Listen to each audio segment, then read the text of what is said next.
Hello beautiful creatures, welcome back to Of Crafts and Curios for our first Halloween video for the month of October.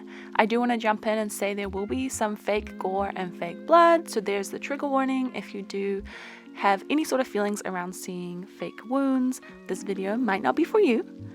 But I was so inspired by all the positivity my doll remake of my very first doll, Salem, had here on the channel that I thought we would dive back into the bucket of dolls I made prior to my YouTube channel and bring out a design that I really do love, but at the time I just didn't know enough about what I was doing on doll scale to really give this doll and this design the OCC, or Of Crafts and Curios, kind of flair that she deserved. I call this doll Sacrifice because that's the kind of idea. I kind of want her to fit into the same world as Salem, but as if she was being sacrificed by the townspeople or misunderstood as a witch or something along those lines. So we're going to give her a redo here today, starting from scratch with a new Rochelle Goyle. Is that how you say it? Rochelle Goyle?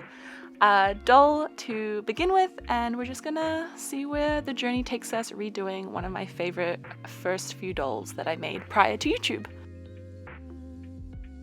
As you will have seen on the original doll, I think this might have been my second, third, fourth doll that I ever made, and there is a lot of gore going on.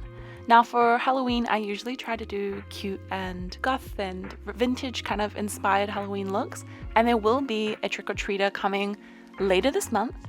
But today I thought I'd dive back into the gore. It's not something I do very often, despite loving horror movies. I'm such a horror movie fanatic, but it's something that I kind of shy away from in my art just because I want everyone to enjoy this channel. But we're diving deep into it today, and you will see how I create kind of some realistic-y looking wounds on this doll's face.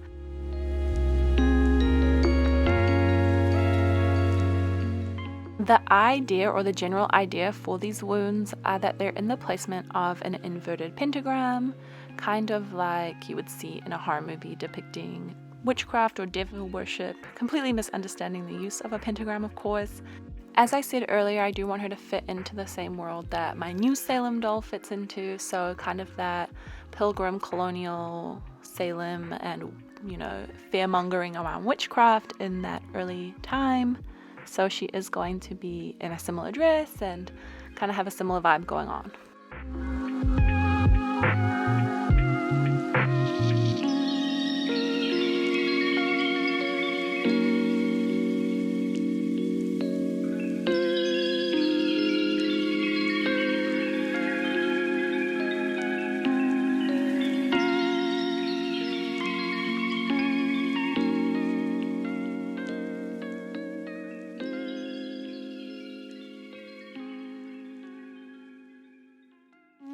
When it comes to creating realistic wounds on doll form or with colored pencil, it's all about layers and highlighting and lowlighting. Obviously, where the wounds intersect, there's going to be a deeper red pigment, and then along the edge where the skin meets the wound, it's going to be highlighted but also experience some redness like a bruise or some flushing. So there's just lots of going back and forth with the same colored pencils on these wounds and just building up those lowlights and highlights. This doll is a previously used toy. Its arms were all messed up in the sense of not the same skin tone, so I'm just using the original arms from my original Sacrifice doll, as I don't need to worry about color fixing, and I end up putting a long sleeve on her anyway, but those are in there.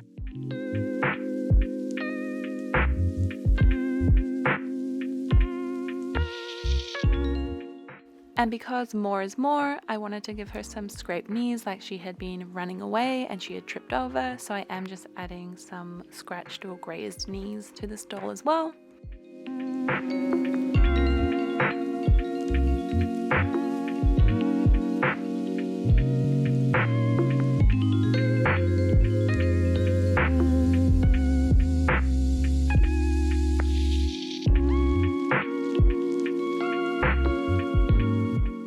Now with her wounds all done, I can move on to her hair.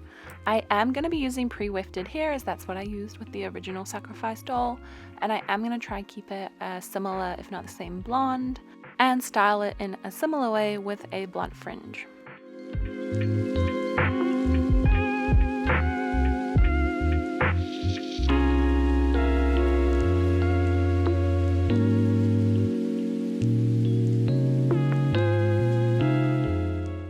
I will be using a hot water technique to set the fibers so that I don't have to use gel or hair products. So I'm just sitting here with some saran wrap and a band around that hot watered hair so that when I remove it, everything is in place.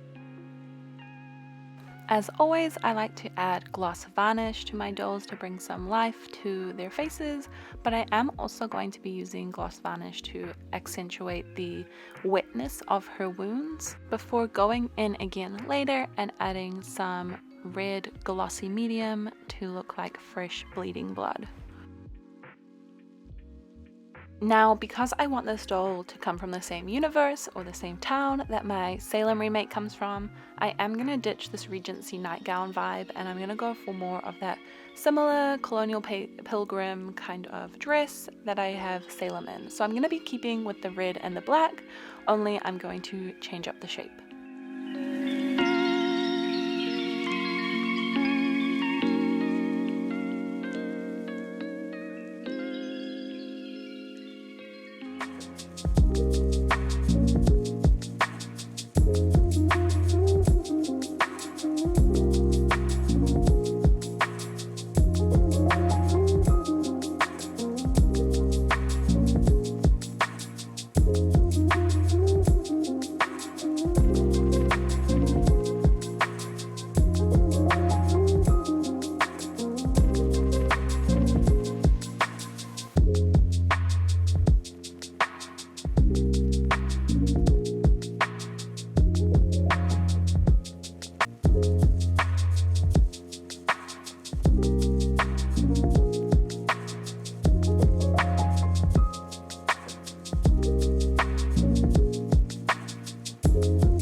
I could not find my Velcro for the life of me when it came to finishing this outfit, so I did use snaps at the back, which is not my favorite by far. Like, I am a Velcro doll cloth girly, but I had to make do, so the dress is nice and loose around her middle, which I think is accurate for the time that I'm trying to depict.